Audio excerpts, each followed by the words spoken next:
बहुत सालों से फांसी सजा का एक जरिया होता आ रहा है, लेकिन आपने कभी सुना है कि एक हाथी को फांसी दिया गया है और शहर के बीचों बीच लगभग 2000 लोगों के सामने उसको फांसी पर लटका दिया गया।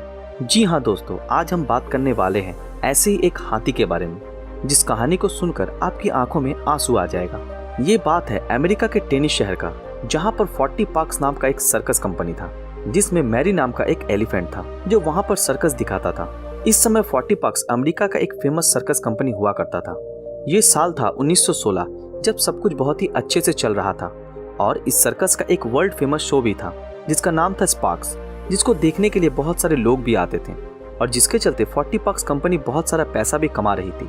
इस सर्कस का मेन अट्रैक्शन था मेरी, जिसके खेल को देखने के लिए लोग बहुत दूर से भी आया करते थे।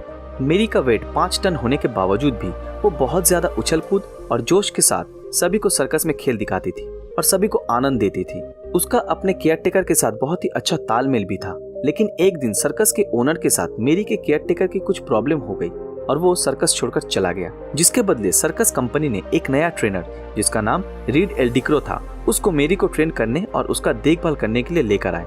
लेकिन ट्रेनर नया होने के कारण उसको मेरी के साथ एडजस्ट करने में प्रॉब्लम हो रही थी। ये बात सर्कस कंपनी के ओनर को भी पता थी और मेरी भी ट्राई कर रही थी नए केयरटेकर के साथ एडजस्ट करने की, लेकिन वो एडजस्ट नहीं कर पा रही थी और खोया खोया सा रहने लगी थी।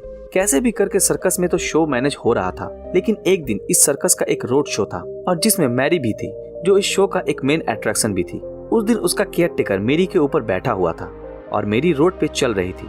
बस रोड शो के कुछ ही समय के बाद मेरी को रोड के दूसरी तरफ खाने का कुछ दिखा और वो रोड शो को छोड़ के रोड के दूसरी तरफ भागने लगी। इस समय मैरी के केयरटेकर उसको कंट्रोल करने की कोशिश कर रहा था, लेकिन मैरी पागलों की तरह उस खाने की तरफ जा रही थी, क्योंकि उसको बहुत सारा बनाना दिख रहा था जिसको वो खाना चाहती थी। आखिरकार मैरी तो थी एक जानवर ही। ये बात रीड को समझ नहीं आई और मेरी को कंट्रोल करने के लिए कुछ तेज चीजों से मारा, जिसके कारण वो चोटिल हो गई और उसके शरीर से बहुत सारा खून निकलने लगा।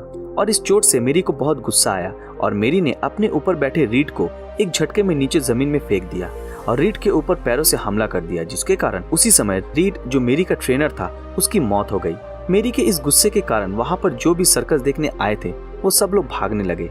इसके बाद सारे लोग उस बेजुबान मेरी के ऊपर हमला करने लगे और उसको मारने लगे, जिसमें सर्कस के कुछ लोग भी शामिल थे। किसी तरह मैरी वहां से बच निकली, लेकिन पूरे शहर के लोगों ने ठान ली कि किसी भी तरह मेरी को जान से मार दिया जाए। किसी ने बोला कि उसको तड़पा कर मारा जाए और किसी ने बोला उसको इलेक्ट्रिक शॉक देकर, जिसके चलते वहां के लोगों की रिक्वेस्ट के कारण सरकार ने मेरी को फांसी देने की ठान ली। ये दिन था 13 सितंबर 1916। इस दिन मैरी को फांसी दी गई थी लगभग 2000 लोगों के सामने। मैरी एक एशियन एलिफेंट थी। उसको उठाने के लिए 100 टन वजन उठाने वाला एक क्रेन को लाया गया, लेकिन पहली बार जब मेरी को क्रेन से लटकाया गया तब क्रेन का चेन टूट गया और मेरी क्रेन से 20 फुट नीचे आ गिरी और उसका गर्दन टूट गया और खून निकलने लगा। फिर भी वहां पर देखने आए लोगों में से किसी का भी दिल थोड़ा सा भी नहीं पिघला और फिर से मेरी को चेन से बांधकर क्रेन में चढ़ाया गया और आखिरकार तड़पते हुए वो मर गई।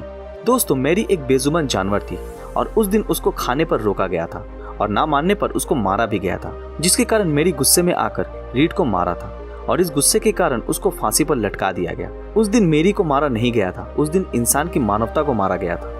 हम इस दुनिया में सबसे ज्यादा इंटेलिजेंट होने के बावजूद भी हमने मेरी जैसे एक बेजुबान जानवर को मार दिया और ये चीज दिखाता है कि इंसान सिर्फ इंसान के बारे में ही सोचता है, किसी और की नहीं।